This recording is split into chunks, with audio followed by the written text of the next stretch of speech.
جب اللہ نے انسان کو خلق کرنے کا ارادہ کیا تو کوئی بھی فرشتہ زمین سے مٹی نہ لا سکا۔ تو اتنے میں حضرت عزرائیل علیہ السلام فرمانے لگے، اے اللہ یہ کام مجھ سے ہی ہونا ہے۔ تو بس اللہ کے حکم سے حضرت عزرائیل زمین کو آئے اور 3 اقسام کی مٹی کو جمع کیا، سرخ، سفید اور سیاہ۔ پھر اس مٹی کو مکہ اور طائف کے درمیان رکھا گیا اور مسلسل باران رحمت برستی رہی۔ پھر اللہ نے اس مٹی کو عرش پہ بلایا اور حضرت آدم علیہ السلام کا پتلا تیار کر دیا اور 40 سال تک وہ جنت میں رکھا گیا۔ ہر فرشتہ اس مجسمے کو دیکھتا کہ یہ مٹی کا بنا ہوا پتلا کیسے چلے گا، کیسے بات کرے گا، کیسے زندہ ہوگا۔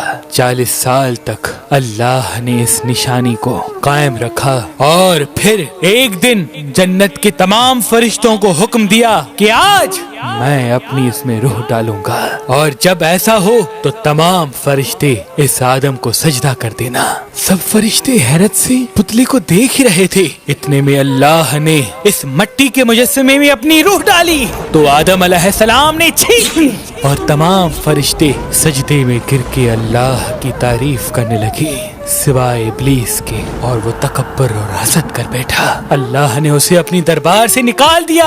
پھر اللہ نے حضرت آدم سے بی بی حوا کو پیدا کیا اور ان کی جنت میں کی گئی غلطی کے سبب ان کو زمین پہ بھیج دیا، اور یہ حکم نافذ کیا کہ اب جنت میں وہی آئے گا جو یہ ثابت کرے کہ وہ ہمارا فرما بردار ہے۔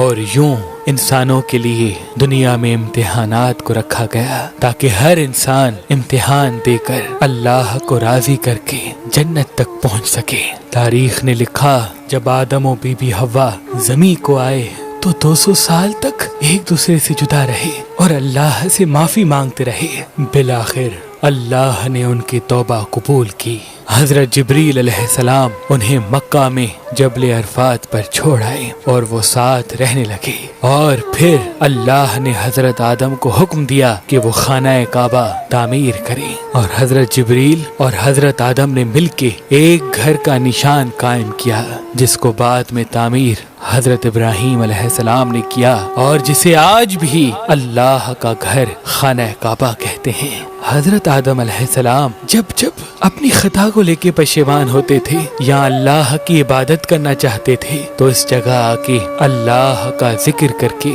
اللہ کو راضی کیا کرتے تھے۔ حضرت آدم علیہ السلام نے 960 برس کی زندگی پائی، جبکہ آدم علیہ السلام کی زندگی 1000 سال کی تھی، کیونکہ جب آدم علیہ السلام جنت میں تھے تو اللہ نے حضرت آدم علیہ السلام کو ان کی تمام اولاد جن جن کو نبوت ملنی تھی ان کی شخصیت اور ان کی عمر آدم علیہ السلام کے نزدیک واضح کر دی۔ آپ نے جب حضرت داؤد علیہ السلام کی عمر کو 60 سال تک دیکھا تو اللہ سے کہنے لگے، اے اللہ میری عمر کے 40 سال میرے پوتے داؤد کو دے دے۔ تو یوں آپ کی دعا قبول ہو گئی۔